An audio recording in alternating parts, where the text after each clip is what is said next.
Bonjour à tous, ravi de vous retrouver, j'espère que vous allez bien. Je vous fais cette nouvelle vidéo sur Flight Simulator 2024. Oui, pour changer, parce que ça faisait longtemps que je n'avais pas fait une vidéo sur le 2024, compte tenu des bugs qu'il peut y avoir qui sont intempestifs. Donc dans cette vidéo qui est informative, je vais vous montrer en tout cas ce que contient la mise à jour, la nouvelle mise à jour mondiale qui est sortie le 11 mars, donc ça fait un petit peu plus de 10 jours, qui concerne donc le Brésil, la Guyane, notamment le Suriname. Et je me suis dit que ce serait intéressant de vous faire une vidéo sur le 2024, parce que ça fait vraiment longtemps que je l'ai pas fait, j'en ai pas fait. Et là, c'était la bonne occasion de se replonger dans le 2024. Au-delà de cette mise à jour qui est sortie il y a une dizaine de jours, je voulais aussi voir et donc du coup vous montrer les nouveautés qu'il peut y avoir sur le 2024, parce que vous allez voir que la boutique est à présent opérationnelle, le marketplace, donc c'est une bonne chose aussi, même si la plupart des contenus qui y sont intégrés sont payants. Et vous allez voir qu'il y a un peu tout et n'importe quoi selon moi. Mais bon, il fallait bien lancer quelque chose avec cette boutique sur le 2024. Donc, si cette vidéo vous plaît, n'hésitez pas à poster un like, à commenter, à partager, à me faire vos retours également, à me dire ce que vous pensez du 2024, si vous l'utilisez plus ou moins. Moi, je vous cache pas que, avec tous les bugs qu'il y a et les instabilités, je suis resté vraiment sur le 2020. Et du coup, le 2020 me convient parfaitement, du fait qu'il y a toujours le PMDG 737, le 777, les autres avions. En fait, quand je vais sur 2024, j'utilise uniquement le Phoenix 320, qui est un très bel avion, qui est excellent, qui est fiable. Donc c'est vrai que compte tenu des graphismes qu'on a sur le 2024, ça vaut le coup. C'est pour ça d'ailleurs que là, je voulais aller sur 2024, j'ai fait mon curieux, et c'était vraiment l'idée de vous faire cette vidéo sur ce nouveau contenu qui est sorti il y a une dizaine de jours. Donc, c'est une mise à jour mondiale. Vous allez voir qu'elle est accessible facilement, gratuitement sur le 2020, enfin sur le marketplace. Donc là, il y a un descriptif en anglais sur le site officiel de Flight Simulator 2024 avec des photos, des vidéos, ce que ça contient, les zones géographiques, etc., etc. Donc on va pas tout balayer ensemble, hein. C'est pour vous montrer que il y a quand même un travail qui est fait de la part des équipes de Flight Simulator et Asobo pour faire en sorte que le simu soit, enfin ce Flight Simulator 2024 soit quand même plus stable qu'avant et utilisable. Donc sans plus tarder, ce que je vais faire, là j'ai lancé le simulateur, hein, c'est l'objet de la vidéo. Le menu en lui-même n'a pas forcément changé, si ce n'est qu'il y a toujours le topic photographe du monde avec des parties, donc c'est ce qui concerne les défis d'atterrissage et tout, défis de ligue, carrière. J'ai jamais commencé le mode carrière, d'ailleurs si vous avez un retour à faire là-dessus, n'hésitez pas à me le dire en commentaire. Vu que je suis curieux en général, j'aime bien savoir, même si je vous avoue que ça m'a pas branché plus que ça pour l'instant. Moi c'est toujours du vol libre. Ceci dit, la boutique qui est accessible maintenant et on a du contenu qui apparaît dessus. D'ailleurs, ce que je ferai après, c'est que pour voir en live ce que ça donne cette mise à jour du Brésil, notamment, je me rendrai sur le tarmac. Je pense que j'irai à Rio ou parce que je vais jamais en plus là-bas au Brésil. C'est marrant que ça sorte à ce moment-là. Et je vais du coup faire un essai avec un avion léger. Ce sera peut-être un Cessna ou autre chose au départ du Brésil pour voir comment ça rend graphiquement. Donc en fait, ici sur la boutique, donc en dehors de votre bibliothèque, vous avez les contenus phares qui sont très demandés. Également, alors j'aime bien, il y a marqué Flight Simulator 2024, comme si, enfin on s'en doute que c'est pour le 2024. Ah non, regardez, il y a mes ok, 2020. C'est marrant, il y a des choses pour le 2020 qui sont sur la boutique du 2024. Bon, je ne sais pas pourquoi. Est-ce que c'est valable pour les deux ou non? Enfin bref, on s'en fiche un petit peu. Donc là, quand vous allez sur la partie inférieure de la boutique, vous avez les meilleurs contenus gratuits. Et effectivement, ce contenu est gratuit hein, pour la mise à jour du monde. Donc c'est la mise à jour 19.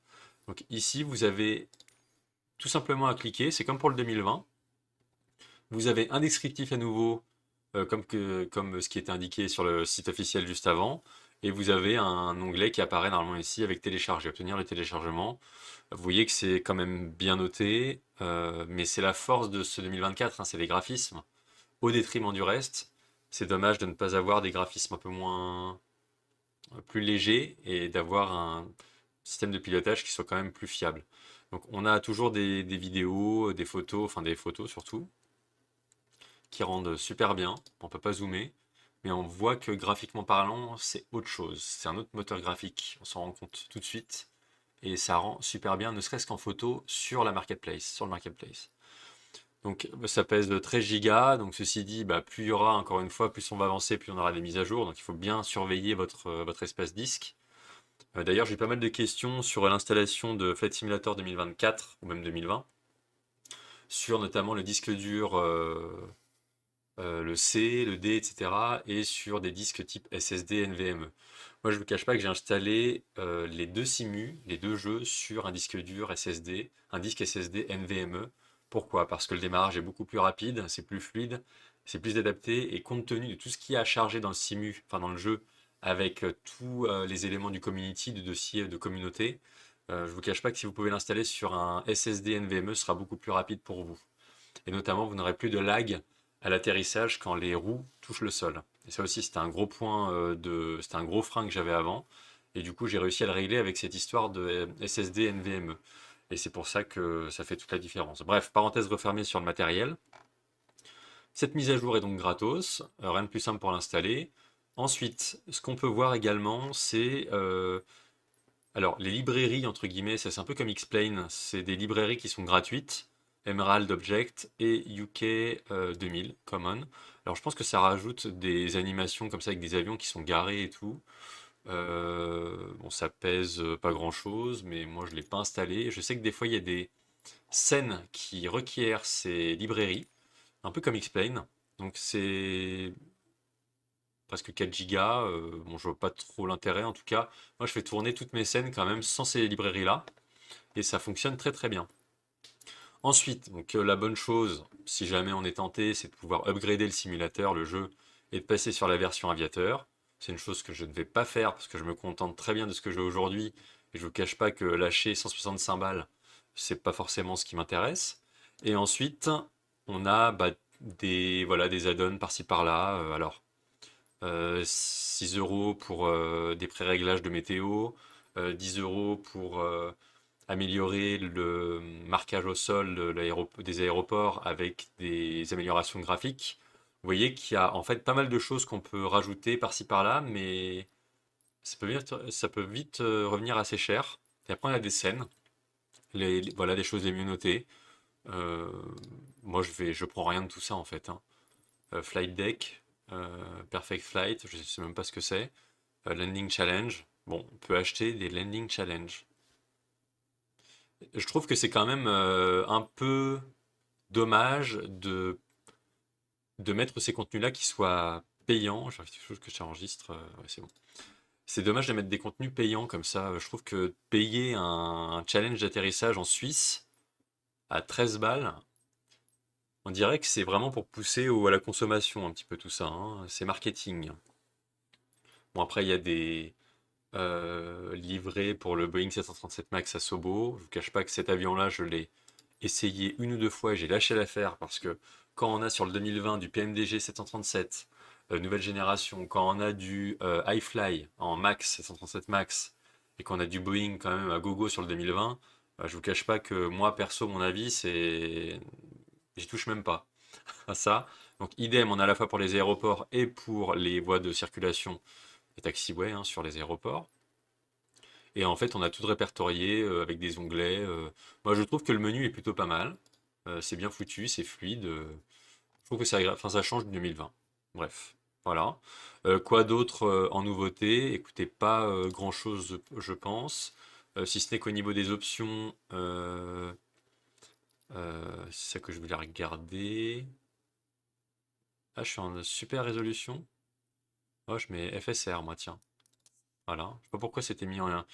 En fait, je vous avais fait une vidéo là-dessus, mais j'ai supprimé l'application Nvidia GeForce Experience parce que ça m'empêchait de mettre le frame generator sur le 2020 dans les options. Et en fait, quand vous retirez l'application Nvidia GeForce Experience, vous pouvez de nouveau accéder au frame generator dans le 2020. Donc c'est quand même différenciant et c'est top. C'est pour ça que là j'ai dû réinstaller du coup Nvidia GeForce Experience pour pouvoir enregistrer avec OBS, c'est pour ça que vous me voyez sur la vidéo. Et c'est peut-être pour ça d'ailleurs que dans les options, j'ai dû remettre AMD FSR2. Donc c'est ce qui permet d'accélérer vraiment le simulateur, enfin le jeu avec la charge graphique. Voilà. Sinon pour le reste, Rien de particulier à dire. Si vous avez vous des retours à faire sur les nouveautés FS 2024, n'hésitez pas. Mais bon, je trouve que la boutique est plutôt bien foutue. Enfin, il n'y a rien de particulier à dire. Ce qu'on va faire, c'est qu'on va se rendre tout de suite sur... Ouais, c'est une petite vidéo que je vous fais, hein. Je vais pas prendre le Phoenix parce qu'il faut le démarrer et tout. Remarquez ce que je peux faire. Ouais, je vais prendre un Cessna.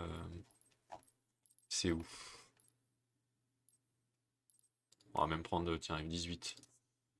On va parcourir, on va aller au Brésil, on va voir ce que ça donne. Donc c'est, je pense, SBRJ. On va voir quelque chose là-bas, voilà, Santo Dumont. Ah, la piste est courte peut-être. La piste est courte, mais ça ira largement. Allez hop. Non, remarquez, non, non, parce que ça va défiler trop vite. Ça va défiler trop vite avec ça. Qu'est-ce qu'on peut prendre? Je sais pas, moi on s'en fiche. Un Cirrus? Alors en fait j'ai dû changer, redémarrer le simu parce qu'avec l'avion de chasse ça passait pas. Donc j'ai pas pu démarrer du tout le vol. C'est super. Donc là j'ai pris un Cessna, hein, ce sera beaucoup plus simple. Et donc je suis sur le tarmac à Rio. Donc, ce qui est bien c'est sur la tablette on a la carte. Et le Cessna est bien représenté. Alors moi en vrai, petite parenthèse, je vole à présent sur Cessna. euh, Après avoir obtenu mon PPL. Et puis là, du coup, je passe quelques heures sur Cessna pour être lâché solo. Et j'avoue qu'il est hyper bien fait. On dirait le vrai, quoi. On s'y croirait vraiment. Avec la manette de mixture, la manette des gaz, la trim, la petite roue, avec alternateur batterie, la standby bat, le G1000, avec la carte et tout. Non, franchement, c'est sublime. Donc, ce que je vais faire, bah, comme prévu, on va mettre les gaz, hein, et puis on va tester, on va regarder ce que ça donne au niveau de la map. Mais là déjà, au niveau de l'aperçu, météo, tout ça, ça rend quand même bien. C'est pour ça que je suis vraiment très mitigé avec ce 2024 qui est vraiment hyper beau graphiquement, mais qui pêche en termes de pilotage. Allez, c'est parti. Est-ce que j'ai mis mon cran de volet au cas où? Non, je vais le mettre. Voilà. On va décoller à 55 nœuds.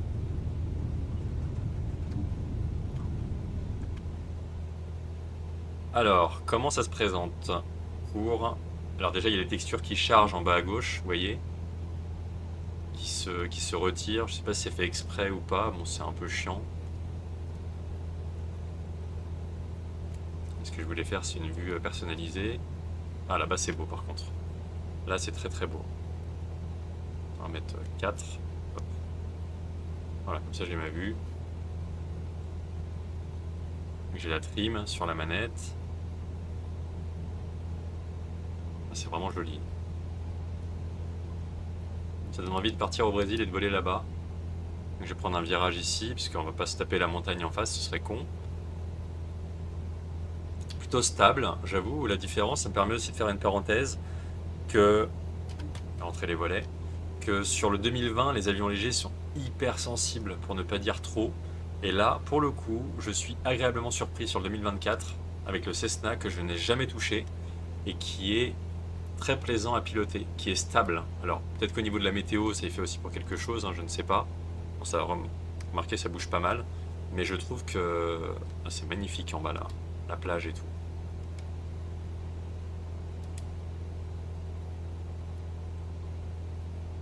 Ça rend bien, hein. Après, au niveau de l'aéroport, j'avais pas de scène prédéfinie, hein. C'est vraiment la scène par défaut du jeu.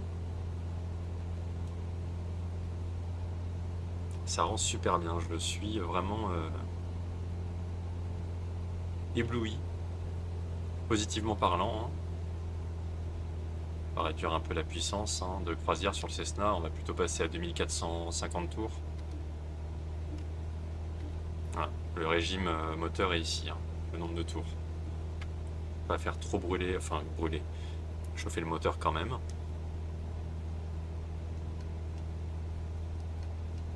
Ah, mon chiffre 7 sert à quelque chose, mais je ne sais pas ce que c'est. Donc ça rend super bien. Toujours les petites textures qui chargent, et je vous avoue, ça a de la gueule. J'avoue, C'est vraiment joli. Faire un petit tour. Voilà, je vais même laisser l'avion tel quel. Normalement, il est bien compensé. Ah non, légèrement.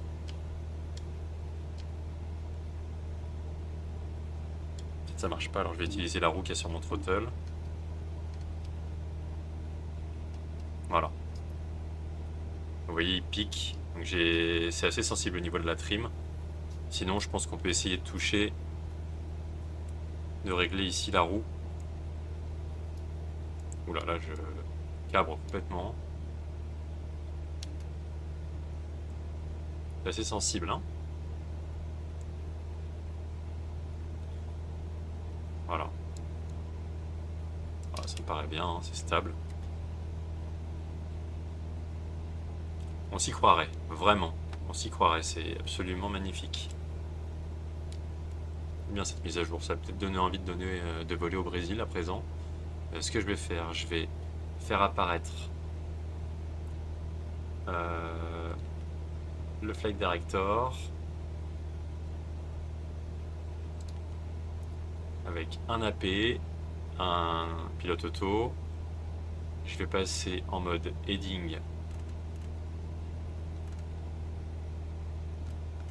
Je vais pas prendre un virage. On va tester le pilote auto aussi.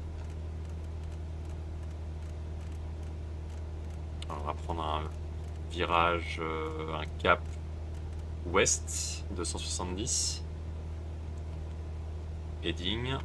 On va suivre la trajectoire à présent.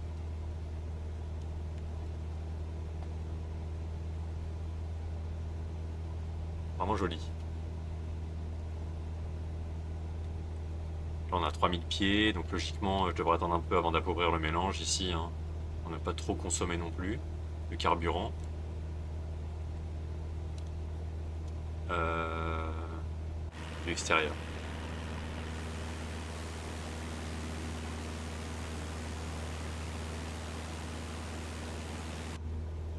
Superbe.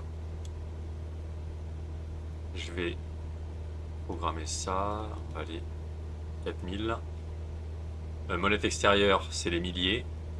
Et les centaines pour le bouton inférieur. Donc on va faire ça et on va faire un Flight Level Change. Voilà, avec une vitesse stabilisée à 94 nœuds et l'avion va monter gentiment. Ah super, on va voir la plage là-bas, ça va être magnifique. Donc si j'augmente la vitesse, l'avion va monter moins rapidement, hein, effectivement.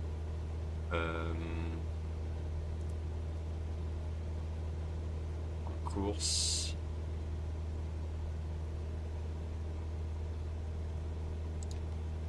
C'est pas nose down.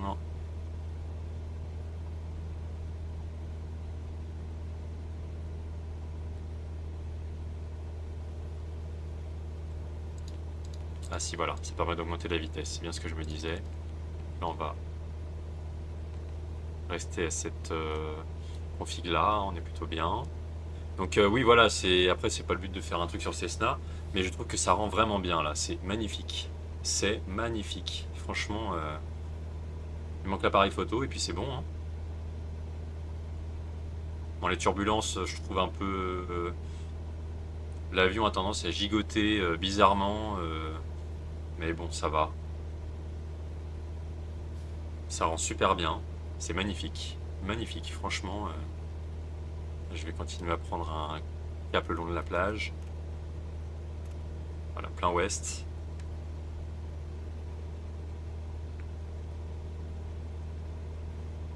Il manque juste la banderole à l'arrière de l'avion et puis on y est quoi. Faire de la pub.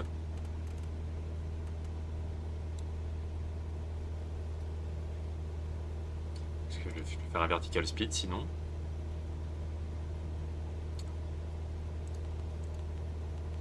On va monter à 500 pieds, 300 pieds minutes.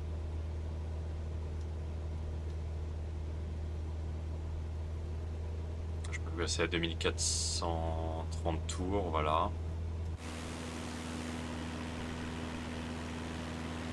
Et pour finir la vidéo, je vais prendre un cap pile poil sur la ville, au-dessus de la ville, et puis on va s'apercevoir de la beauté du paysage.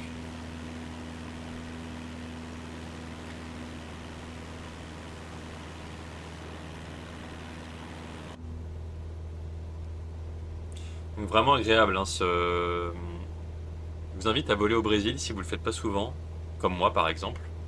Franchement, je suis agréablement surpris par la beauté du paysage, quoi. Vraiment.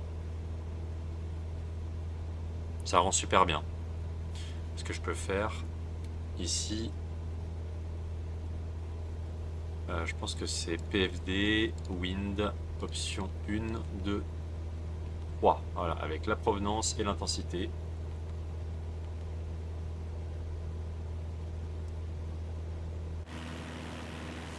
C'est vraiment superbe. Le détail, bon, je pense qu'en général, déjà par défaut, c'est très bien fait. Mais alors là, avec la mise à jour mondiale, on est sur quelque chose de top, du top, du top. Voilà. Donc j'espère que cette vidéo vous aura plu. C'était à la fois rapide, succinct et puis informatif. Alors là, l'avion descend. Est-ce que c'est normal? Oula, c'est les turbulences, tout va bien. C'est pris une ascendance et puis une ascendance juste après. On l'avion a repris son altitude, mais ça, oh là, ça bouge vachement là. J'avais jamais vu ça. On peut avoir le mal de l'air à ce moment-là. L'avion va stabiliser à 4000. Donc j'espère que la vidéo vous aura plu, qu'elle vous aura quand même permis voilà, de voir que sur le 2024, hein, c'était pas perdu. Parce que ça continue d'évoluer, le marketplace, la mise à jour mondiale, ça continue, graphiquement ça va. À part le bug que j'ai eu pour lancer avec l'avion de chasse, bon, c'est 2024, hein, enfin c'est vraiment sans trop de surprises. Donc d'ici la prochaine vidéo, bah, je vous souhaite de très bons vols, que ce soit sur le 2024 ou le 2020. Je vous retrouverai bientôt pour d'autres contenus, d'autres vidéos, que ce soit tutos, vidéos informatives, mises à jour, etc., etc. Si vous avez des questions, n'hésitez pas à me les poser en commentaire. Si vous avez des retours à me faire également sur le 2024 et votre ressenti, enfin votre expérience de jeu. Et puis bah, moi, c'était avec plaisir de vous présenter tout ça. Donc portez-vous bien d'ici la prochaine fois. Prenez soin de vous et très bon vol à tous. Salut, ciao!